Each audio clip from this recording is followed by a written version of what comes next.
mother was a Pentecostal preacher. She believed fervently in heaven and hell, as well as salvation and divine healing. I could tell stories, believe me. My childhood memories of religion are mostly not good. Yes, there are lots of pleasant memories from the old country church of my boyhood, memories of friendships and community and the joyous music. But mostly, I remember the trauma, the fear, and the terror, the threat of hell and damnation. For many years, well into adulthood even, I experienced a recurring nightmare that my mother had gone to heaven and left me and my brother alone and abandoned. I would awaken in a cold sweat and panic, shaking, terrified. From early childhood and even into my 50s, I suffered with terrible, terrible stuttering. Yes, religious trauma is very real. Religious beliefs have adversely affected the lives of myself and countless others. Perhaps some of you could tell similar stories. And while I emphatically reject fundamentalism and apocalyptic theologies, I do believe that faith is important and essential. At my core, I'm an atheist, really. Still, I endeavor to live an ethical life and find that participation in a human community is an essential part of that effort. I come to Sunday Assembly because I want to, I need to believe in something. And I mean something real and serious, something I can devote my life to, build my life around, something powerful enough to change my life.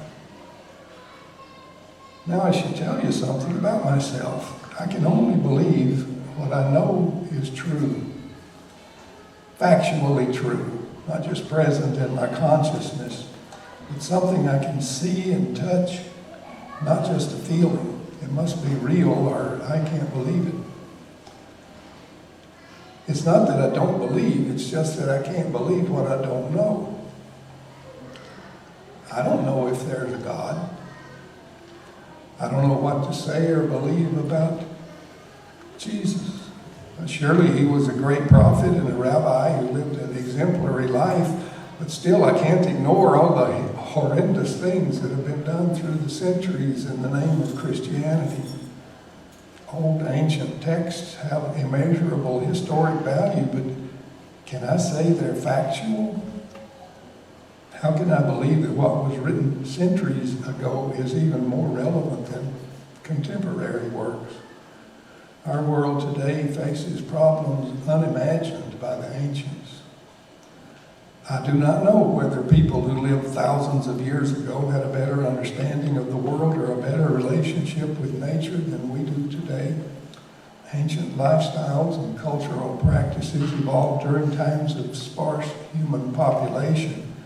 Today, we have to find a way to make life work in a world with over 8 billion people and growing rapidly.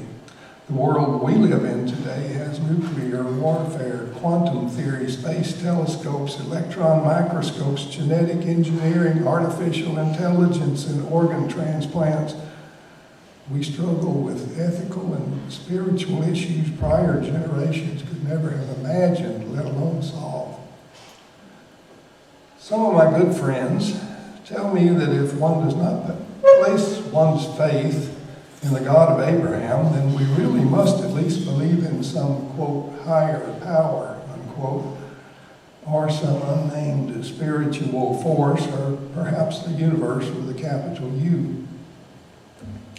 But again, none of these satisfies my need to believe.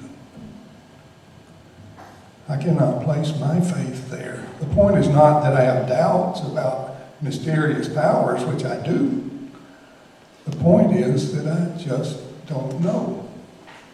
I suppose it Could be true that there are forces that are influences that work in the cosmos that are hidden from human comprehension, but I don't know that. And I can't see that it matters really one way or the other. Let me give you an example, one that really troubles me. The Innocence Project, using DNA testing, has saved the lives of many men sitting on death row, convicted of crimes they did not commit. Juries declared these men guilty on the basis of witness testimony and circumstantial evidence. No physical evidence irrefutably connecting the accused to the crime was ever presented at trial. So why then did these juries vote to convict the defendant? Because the prosecutor convinced them to believe he was guilty. Prosecutors do this using techniques not that different from propaganda or from Pentecostal preaching. First, they arouse an emotional response in the jurors by appealing to their fears and frustrations and biases, and then the jurors are told that finding the defendant guilty is what they ought to do. Not only is it the right thing to do, it's their duty and obligation to protect the community. I use the death penalty convictions as an example in order to say this. One should always be careful that what one believes is founded and supported by actual fact. Belief or faith arising from anything less is merely guesswork. As our example shows, that can be dangerous. So, what is this faith, this belief that I have? Why do I come to Sunday Assembly? Here's what I believe. This is my faith. I believe in you. You are real and present and factual. You are spiritual and creative and loving. I can shake your hand, look you in the eyes, talk to you, make contact with you in real time on a human level. Contact we both need. Contact with meaning and with truth. I believe in you exactly as you are. I do not ask or require you to change or conform to any preconceived notion of what ought to be. And that's where I find freedom. Freedom, I think, is the reason why we come together. Freedom from judgmental relationships. Freedom from fear, anger, hatred, rejection. Freedom from being coerced into something that is not truly who we are. The freedom we seek is not freedom from religion, but freedom from being or becoming the kind of person who judges, rejects, or categorizes others.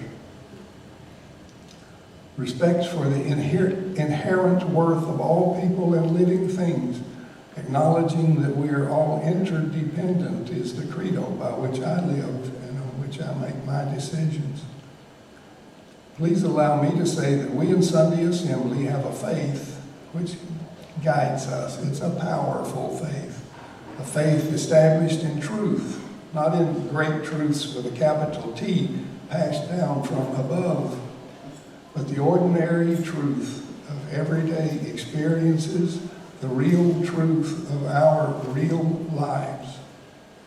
This Sunday Assembly faith emerges from the facts and truths of who we really are, our choices, and our relationships. As I see it, and I hope you agree, our Sunday Assembly movement is grounded and built not only from a sincere desire for understanding, but upon the simple truth that at the bottom of every human heart lies the hope, the wish, the yearning need to be loved and loved. I come here to this gathering because I need to be here with you. You are a part of my life. You and I share life's journey facing mortality, knowing that the life we live here on this planet with an uncertain future is the only life we will ever live. I need you. I believe in you because you are here with me in this world. It's my faith in you that gives truth and meaning to my life. Knowing you has an influence over me. Because of you, my life is better. Because of you, I see things a little differently. I understand a little better, and I change. I steadily grow toward becoming a better person. I come to this place because I know you will be here. And because of you, I know that here I can be my true self with no excuses or apologies. That is salvation to me. That is divine healing. Yes, we do have a power within ourselves. It is the power to heal each other. And I believe that with all my heart.